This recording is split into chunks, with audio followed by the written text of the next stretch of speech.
ಪ್ರತಿ ತಿಂಗಳು ಪಿಂಚಣಿ ಹಣವನ್ನು ಪಡಿತಕ್ಕಂತಹ ಪಿಂಚಣಿದಾರರಿಗೆ ಇದೀಗ 2 ತಿಂಗಳ ಪಿಂಚಣಿ ಹಣವನ್ನು ಒಟ್ಟಿಗೆ ಬಿಡುಗಡೆ ಮಾಡಲಾಗ್ತದೆ. ಇದಕ್ಕೆ ಸಂಬಂಧಪಟ್ಟಂತೆ ಸಂಪೂರ್ಣವಾಗಿ ಮಾಹಿತಿಯನ್ನು ಈ ವಿಡಿಯೋದಲ್ಲಿ ನಾವು ತಿಳ್ಕೊತಾ ಹೋಗೋಣ.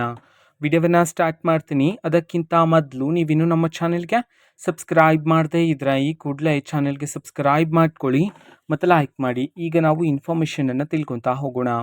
ಹೌದು, ಯಾರ್ಯಾರಿಗೆ ಇನ್ನೂ ಸಹ 2 ತಿಂಗಳ ಪಿಂಚಣಿ ಹಣ, ಏಪ್ರಿಲ್ ಮತ್ತು ಮೇ ತಿಂಗಳ ಪಿಂಚಣಿ ಹಣ ಬಂದಿಲ್ವೋ, ಸೊ ನಿಮಗೇನೆ ಇದೀಗ ಒಂದು ಭರ್ಜರಿ ಗುಡ್ ನ್ಯೂಸ್ ಅನ್ನಾದರೆ ತಿಳಿಸಿರ್ತಕ್ಕಂಥದ್ದು.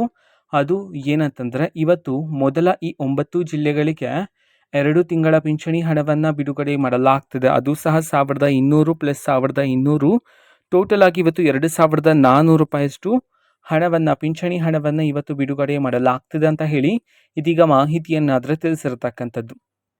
ಹಾಗಿದ್ರೆ ಬನ್ನಿ ಮೊದಲ ಆ 9 ಜಿಲ್ಲೆಗಳ ಹೆಸರನ್ನು ತಿಳ್ಕೊತಾ ಹೋಗೋಣ.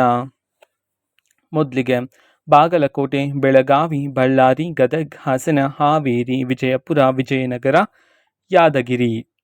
ಈ 9 ಜಿಲ್ಲೆಗಳಲ್ಲಿನ ಪಿಂಚಣಿದಾರರ ಖಾತೆಗಾದರೆ ಈಗ ಏಪ್ರಿಲ್ ಮತ್ತು ಮೇ ತಿಂಗಳ 2 ತಿಂಗಳ ಪಿಂಚಣಿ ಹಣವನ್ನು ಒಟ್ಟಿಗೆ ಬಿಡುಗಡೆ ಮಾಡಲಾಗ್ತದೆ ಅಂತ ಹೇಳಿ ಇದೀಗ ಮಾಹಿತಿಯನ್ನಾದರೆ ತಿಳಿಸಿರ್ತಕ್ಕಂಥದ್ದು. ಓಕೆನಾ? ಸೊ ಇದು ಇವತ್ತಿನ ಒಂದು ವಿಡಿಯೋದ ರೀತಿ ಇನ್ನು ಹಲವಾರು ಯೋಜನೆಗಳಿಗೆ ಸಂಬಂಧಪಟ್ಟಂತೆ ಮಾಹಿತಿ ಬಂದ ನಂತರ ಆದಷ್ಟು ಬೇಗ ನಾನು ನಿಮಗೆ ಇನ್ಫಾರ್ಮೇಷನನ್ನು ತಿಳಿಸ್ಕೊಡ್ತೀನಿ. ಅದಕ್ಕೋಸ್ಕರ ಚಾನಲ್ಗೆ ಸಬ್ಸ್ಕ್ರೈಬ್ ಮಾಡ್ಕೊಳ್ಳಿ ಮತ್ತು ಮಾಹಿತಿ ಇಷ್ಟ ಆಗಿದ್ರೆ ನಿಮ್ಮ ಫ್ರೆಂಡ್ಸ್ ಆ್ಯಂಡ್ ಫ್ಯಾಮಿಲಿ ಮೆಂಬರ್ಸ್ಗೂ ಸಹ ವಿಡಿಯೋವನ್ನು ಶೇರ್ ಮಾಡಿ, ಜೊತೆಗೆ ಚಾನಲ್ಗೆ ಸಬ್ಸ್ಕ್ರೈಬ್ ಮಾಡಿಕೊಂಡು ಸಪೋರ್ಟ್ ಮಾಡಿ. Thank you. ಬಾಯ್.